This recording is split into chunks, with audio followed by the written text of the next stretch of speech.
Dans cette vidéo, on va parler du multiplicateur de Lagrange. Le multiplicateur de Lagrange, c'est un procédé mathématique qui nous permet d'optimiser une fonction sous contrainte. Donc c'est un procédé qui est assez largement utilisé en économie, notamment si vous voulez trouver le maximum de l'utilité sous contrainte de budget, mais aussi trouver la minimisation des coûts, et j'en passe. Donc je vous ai mis un petit graphique ici qui récapitule ce qu'on a dit sur l'équilibre du consommateur. Donc le but du consommateur, c'était de trouver la courbe d'indifférence. Je vous rappelle qu'une courbe d'indifférence, ça mesure toutes les combinaisons entre deux quantités de biens. Ici on a le restaurant et le cinéma, le restaurant ici et le cinéma ici. Donc l'individu choisit les quantités de cinéma et de restaurant qui lui permettent d'atteindre l'utilité maximum, le plaisir maximum. Et la fonction d'utilité, ça disait voilà, toutes les combinaisons d'une certaine quantité de cinéma et d'une certaine quantité de restaurant lui donnent un niveau de satisfaction. Et si pour rester au même niveau de satisfaction, je peux augmenter les quantités de cinéma ici, mais ça va diminuer les quantités de restaurant pour rester au même niveau de satisfaction. Je vous invite à revoir la vidéo sur les courbes d'indifférence si vous n'êtes pas au fait avec ça. Et donc, plus la courbe d'indifférence est en haut à droite de l'axe, plus l'utilité, c'est-à-dire la satisfaction de l'individu est élevée. Là, vous voyez, pour une courbe d'indifférence relativement en haut à droite, on a, là j'ai mis des chiffres au hasard, mais on a une utilité qui serait par exemple de 30. Et là, pour une courbe d'indifférence un peu plus en bas à gauche, vous voyez, ça représente une utilité de 25. Donc c'est un peu plus faible, l'individu est un peu moins satisfait. Et encore plus bas à gauche, une utilité égale à 22, donc l'individu est encore moins satisfait. Très clairement, le but du consommateur, c'est de choisir le panier de biens qui va maximiser son utilité, maximiser son plaisir, tout en restant dans sa contrainte de budget. Je vous invite à revoir les vidéos sur la contrainte de budget. La contrainte de budget, c'est cette droite ici, et cette droite-là, elle nous indique ce que l'individu peut acheter au maximum. Donc très clairement, maximiser son utilité sous contrainte de budget, c'est trouver la courbe d'indifférence la plus en haut à droite possible, mais qui respecte cette frontière. Donc le multiplicateur de Lagrange, c'est un outil mathématique qui nous permet de cuisiner un peu, c'est un peu de la cuisine mathématique, qui nous permet de trouver effectivement quelle quantité de biens vont permettre à l'individu d'atteindre son maximum de plaisir tout en respectant ce qu'il a dans son porte-monnaie et tout en respectant le fait que il ne peut pas consommer à l'infini et que son porte-monnaie est limité et que les prix des biens sont ce qu'ils sont. Donc pour parler du multiplicateur de Lagrange, il nous faut déjà deux choses. Il nous faut une fonction, ce qu'on appelle une fonction objectif. Il faut une fonction f, comme ça j'appelle ça une fonction objectif. Alors qu'est-ce que c'est qu'une fonction objective? La fonction objective, c'est celle que l'on maximise ou que l'on minimise. C'est celle que l'on maximise ou que l'on minimise. Parce que le multiplicateur de Lagrange, il vous permet de trouver des extrémums. Il vous permet soit de trouver un maximum, soit de trouver un minimum en fonction de ce que vous cherchez. Vous pouvez minimiser les coûts sous un certain nombre de contraintes, ou vous pouvez aussi maximiser l'utilité sous un certain nombre de contraintes. Donc c'est une fonction, donc pour construire un Lagrangien, pour utiliser la méthode du Lagrangien, il nous faut une fonction objective, celle que l'on maximise et que l'on minimise. Alors par exemple, l'utilité. L'utilité, en général, c'est une fonction de la quantité de biens que l'individu consomme. Donc imaginez qu'il consomme n biens, un certain nombre de biens, donc plus vous mettez des biens dans la consommation, plus l'individu consomme de biens et plus il est heureux, c'est-à-dire plus ce chiffre-là augmente. Donc ça va être la fonction objectif. On va essayer de maximiser ce chiffre-là, c'est-à-dire en fait de trouver la courbe d'indifférence la plus en haut à droite, si on se réfère au graphique. Il nous faut une autre chose, il nous faut une contrainte, une ou plusieurs contraintes. Souvent en économie, on utilise une contrainte, mais on pourrait tout à fait utiliser cette méthode avec plusieurs contraintes. Donc il nous faut une contrainte. C'est ce qu'on va être obligé de respecter. Alors par exemple, la contrainte de budget. La contrainte de budget. D'accord? Et si vous vous souvenez des vidéos sur la droite de budget et la contrainte de budget, on avait dit que la contrainte de budget, c'était B, le budget doit être égal à la dépense C'est-à-dire que le budget doit être égal, donc si l'individu consomme les biens X1, X2, X3 et que le prix de X1 il s'appelle P1, le prix de X2 s'appelle P2, la dépense en X1 c'est P1 X1, le prix de X1 fois la dépense en P1, en X1 les quantités consommées plus P2 X2, jusqu'à Pn Xn. Voilà. Donc comment ça marche? À l'aide de ces deux fonctions, on va construire une nouvelle fonction qui s'appelle L. Et cette nouvelle fonction, elle dépend de quoi? Eh bien, elle va dépendre de ce que l'individu cherche à... elle va dépendre des variables, c'est-à-dire elle va dépendre de ce que l'individu peut concrètement faire. Et l'individu, qu'est-ce qu'il fait? Il choisit des quantités. Donc, ça dépend des quantités qui sont choisies par l'individu. X2, Xn, d'accord? Mais ça dépend d'une autre variable qui s'appelle lambda. Par convention, on l'appelle lambda, et qui s'appelle le multiplicateur de Lagrange.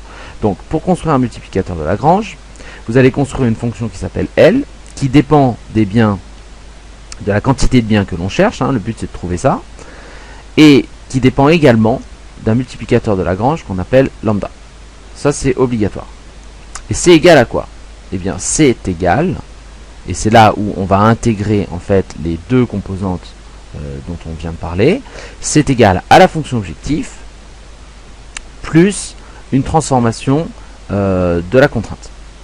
Alors c'est égal à la fonction objectif, donc la fonction d'objectif on l'a mis en jaune, donc c'est égal à f de x1, donc ça c'est l'utilité que vous cherchez à maximiser. Alors vous inquiétez pas, on va faire un exemple après. Xn, et là en fait on va ajouter quelque chose de nouveau, moins lambda que multiplie, et là vous allez réarranger la contrainte. Il faut faire apparaître la contrainte sous cette forme. Il faut que ce soit g de x1, x2, xn égale 0. Donc il faut obligatoirement faire apparaître cette contrainte de cette forme là. Donc g de x1, x2, xn. Et voilà. Donc voilà notre multiplicateur de Lagrange. Alors, c'est pas hyper précis ce que je vous ai donné. Comment on fait pour réécrire cette contrainte-là pour que ça ait cette tête-là? Eh bien, il suffit en fait de réarranger cette expression pour que tout ça soit égal à 0. Donc pour que tout ça soit égal à 0, ça veut dire qu'il faut que P1 X1, alors je mets tout à gauche et je vais mettre le B à droite, P1 X1 plus P2 X2 Pn Xn moins B, donc c'est tout ça moins B, c'est égal à 0. Voilà comment on a réarrangé la contrainte de sorte à faire apparaître cette contrainte. Au lieu de dire bah, c'est B égale P1 X1 P2 X2 etc., on va simplement dire bah, c'est P1 X1 plus P2 X2 plus Pn Xn moins B, tout ça c'est égal à 0. Voilà comment on a réécrit cette contrainte de cette forme. Et donc on va pouvoir, au lieu d'utiliser cette forme générale, on va pouvoir utiliser celle-ci. On va réécrire ça, donc L, donc notre Lagrangien X1, X2, plus loin, Xn lambda, c'est égal à quoi? C'est égal à f de X1, X2, Xn,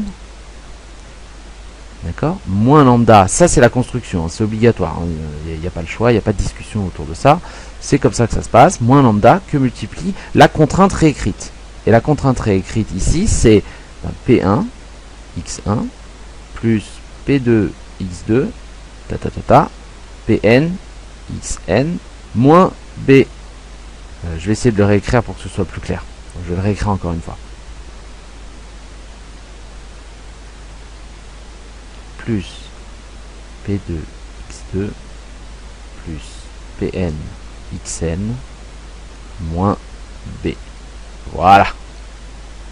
Donc vous voyez que ça, donc ça c'est bien la contrainte réécrite.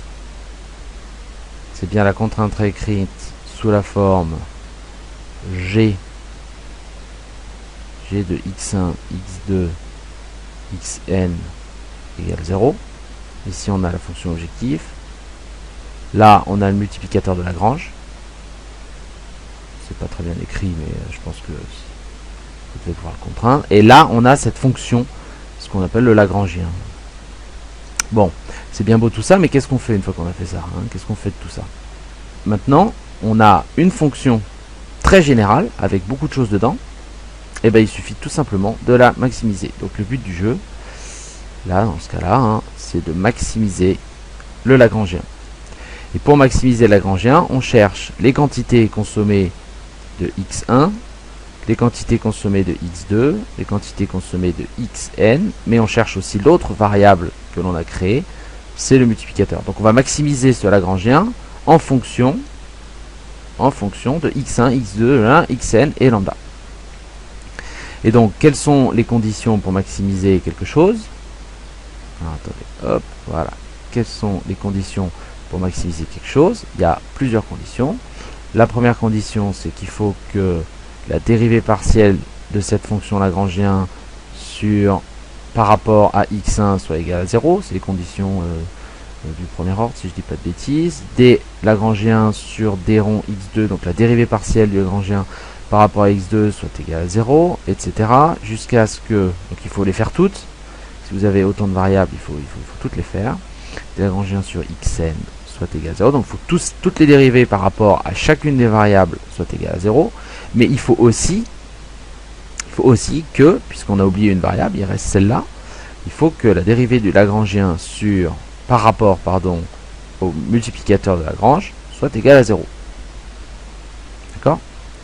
Donc, si on reprend l'expression générale, hein, il faut créer un système d'équation avec la dérivée de tout ça par rapport à x1, la dérivée de tout ça par rapport à x2, la dérivée de tout ça par rapport à x3, etc., la dérivée de tout ça par rapport à xn, et la dérivée de tout ça par rapport au petit lambda ici.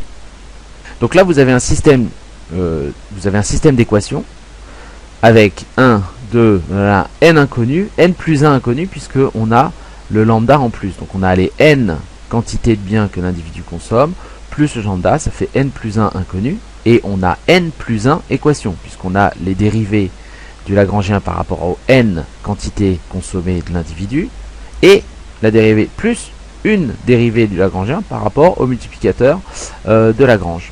Donc quand on a n plus 1 équation et n plus 1 inconnu, on trouve très facilement les valeurs de x1, xn, x2, x3, xn et lambda qui permettent de maximiser. Donc, la solution de tout ça, ça nous permet attendez, je fais n'importe quoi. La solution de tout ça, ça nous permet de maximiser donc la fonction objectif, la fonction d'utilité ou la fonction de production sous contrainte.